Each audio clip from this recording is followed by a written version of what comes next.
In 202 international games for the U.S., she has won 153 times. Hope Solo 100 career shutouts. And was the first to ever reach 100 shutouts. And how do those numbers rank to other goalkeepers who've played for the U.S., male or female? It is the best stats in the history of goalkeeping in the world. In the world? In the world.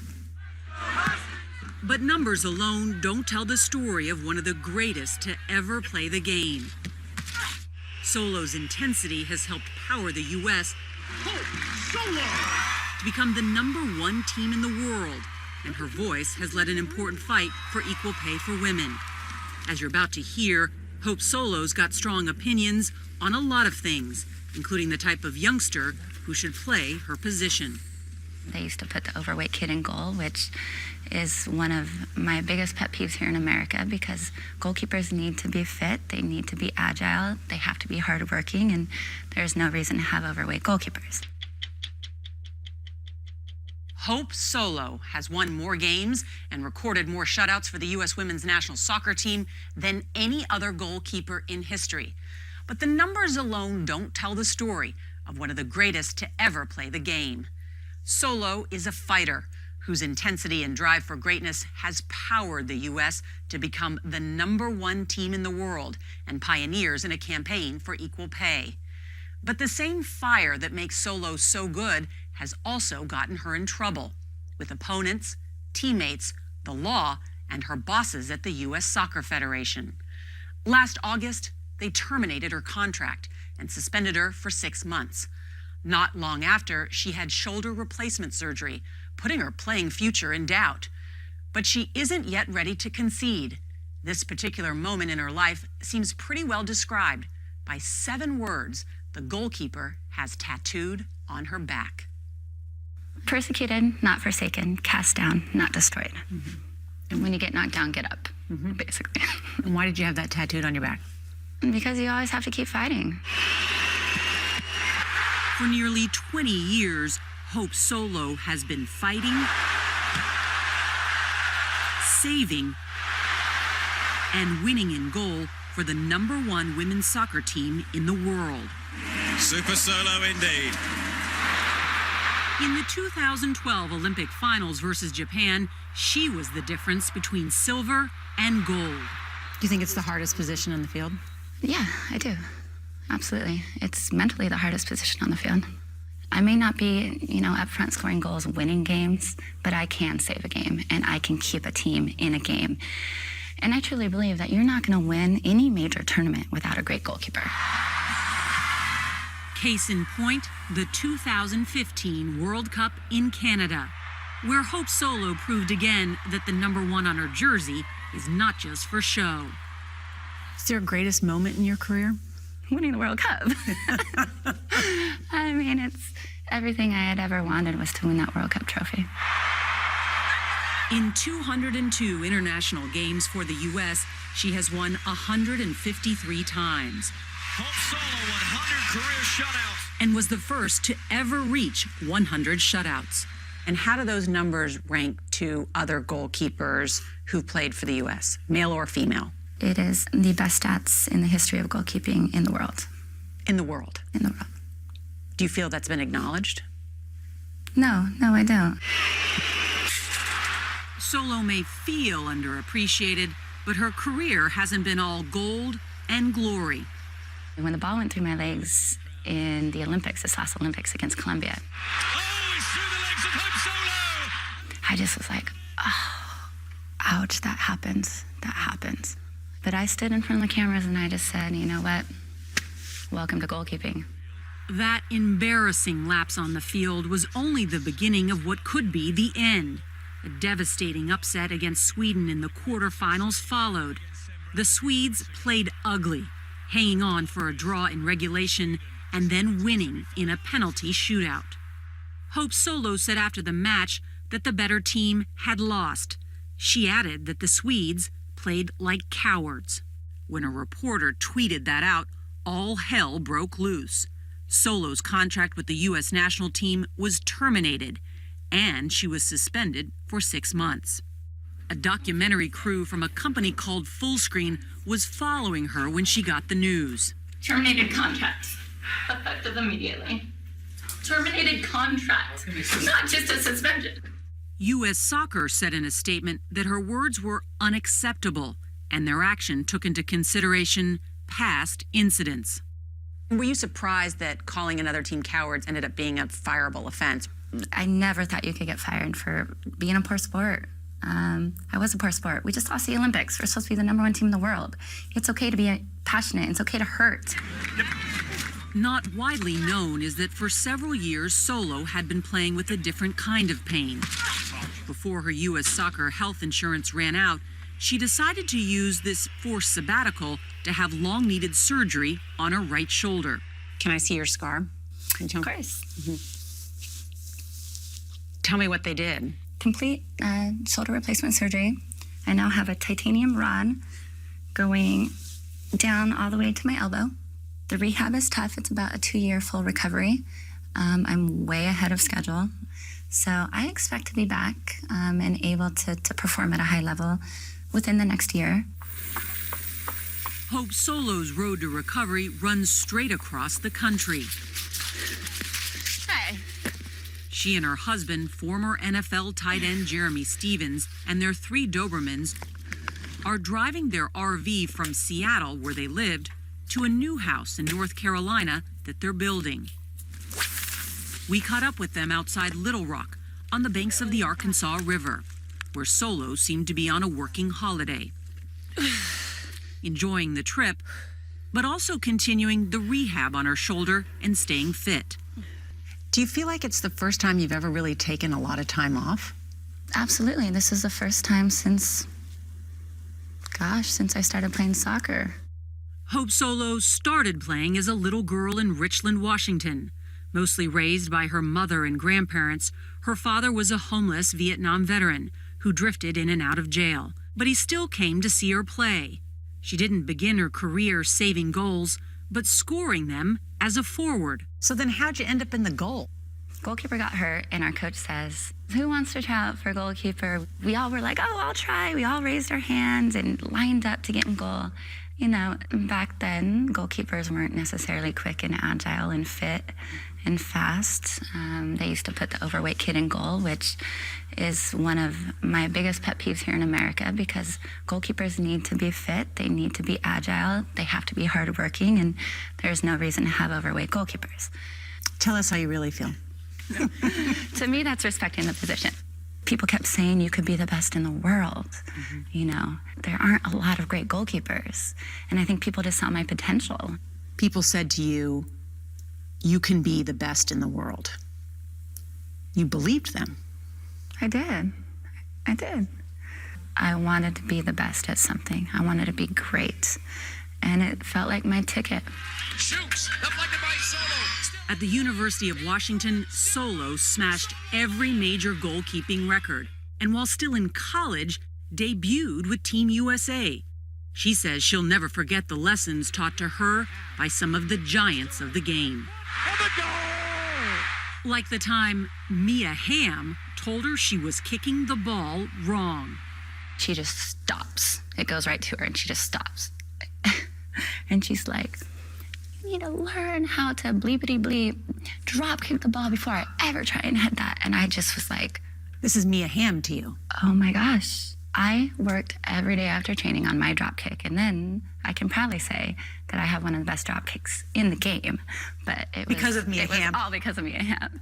And she was hard, but she was challenging, and she held people accountable. You're like 19 at that point, right? Oh yeah, I was a baby. As Hope Solo grew into the role as the United States #1 keeper, she began to tell her teammates what she expected of them. The one thing I never accepted was laziness on the field. If I saw a player just choose not to get into position, that wasn't okay. Did that earn you some enemies? Enemies is a very strong word. She was not laughing in 2007 after being left out of the World Cup semifinal match against Brazil. If her expression on the bench didn't tell the story, her post-game comments on Coach Greg Ryan's decision left little doubt. It was the wrong decision, and I think anybody that knows anything about the game knows that. There's no doubt in my mind I would have made those saves. Benched by her coach and then shunned by most of her teammates, she apologized at the time, but also told us there's a double standard for men and women in sports. It's a battle on the field. You know, this is our livelihood. This is a battle. We're representing our country. You don't have time to ask nicely. You have to be demanding of one another. I wish more female athletes had that intensity. Otherwise, to me, it's just girl sports. You bring that same intensity off the field. In certain situations, I'm sure I do. That intensity has on occasion gotten her in trouble with the law. In 2015, Solo's husband was arrested for DUI while driving a U.S. soccer van during a training camp. Solo was sitting in the passenger seat and was again suspended from the team for 30 days. The year before, she was charged with 2 counts of domestic assault after a night of drinking and a fight with her half-sister and 17-year-old nephew. I want to ask you, though, about some tough times in your personal life. Do you think that's all behind you now? I've learned a lot of lessons down the road. Whew. Boy, haven't I ever. Somebody recently asked me, do you have any regrets? The only thing that I really regret in life is not saying goodbye to people sooner before it became unhealthy. This is the 2014 assault after a fight with your half-sister and nephew. Why was it an unhealthy relationship? You know, it's probably no different than a lot of stories that you hear with NFL players or basketball players who just make millions of dollars and then all of a sudden they're taking care of family members and they never know when to say goodbye and cut it off. Well, I didn't know when to cut it off, and I should have cut it off way earlier than I did. Where does that case stand today? Ongoing, I guess. I would love some closure. The charges were dismissed, but prosecutors appealed that ruling and are trying to bring the case to trial. Also ongoing is the rift with the U.S. Soccer Federation. During our interview, she criticized head coach Jill Ellis as a poor leader and bad tactician. We asked her if she's heard from Ellis or U.S. Soccer President Sunil Gulati since she was let go in August. Since the day I got fired, I haven't had one phone call, one text message, one email from any staff member on the team. Have you tried calling them? I have not. Keep in mind, I was very close to many of our staff members, our equipment guy, to our trainers. So I found it very strange that nobody reached out to me. Do you think some of your teammates were happy to see you go? Well, I mean, that's saying a lot. We won a World Cup together, and we fought hard for one another on the field, and we were in the fight of our lives to fight for equal pay. She's been the most vocal proponent for equal pay on the women's team and is one of 5 players who filed a complaint with the Equal Employment Opportunity Commission.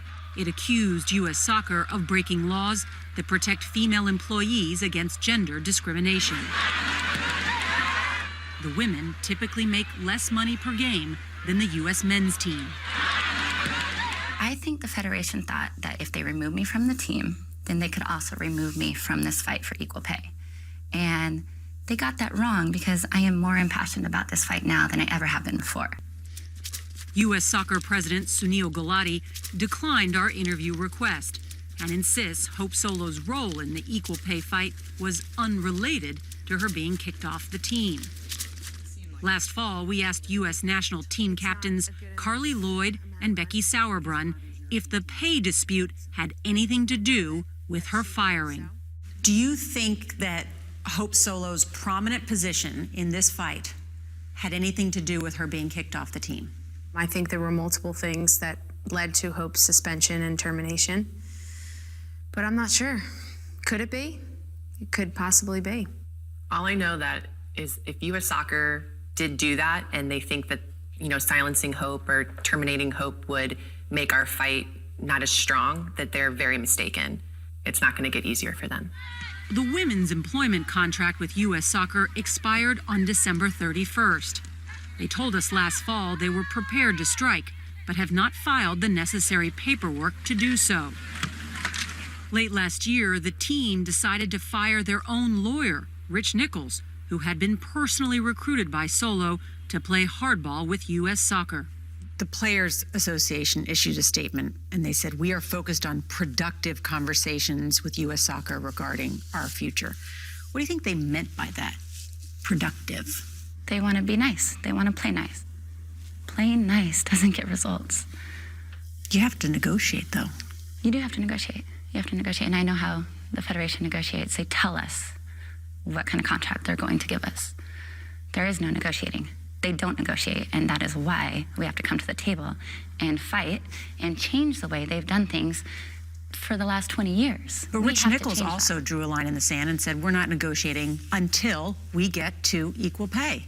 Which means the pressure falls on the players to go on strike like we discussed this entire last year, where we all sat there and said, we are ready for this. We are ready for this battle. We will do what it takes because this is for women all across the world. And this is a much bigger cause than just playing soccer. This is the right side of history. People with power don't just give it up. You have to take it and you have to fight for it. This month, Hope Solo's suspension will end, and the 35-year-old will once again be eligible to be chosen for the U.S. national team. Whether she is wanted or whether her new shoulder will allow her to play again remain unknown. That's what makes me so proud, is to represent our country in World Cups, Olympics, the next World Cups in 2019. You want to go back? Nobody beat me out physically. And for me not to have the opportunity to see if there's another goalkeeper better than me, that doesn't seem right. What do you think your biggest contribution to soccer will be? 10 years from now, 20 years from now, they'll look back. They'll know that I fought tooth and nail for women's rights, for civil rights, for equal pay. They'll know that I fought tooth and nail on the field every game for our country. And they will know that I changed the way goalkeeping is played. I'm proud. I can walk away today and be proud of everything I stood for. I'm not sure that day is today, but I do know that in time, history will tell the story of who Hope Solo really is.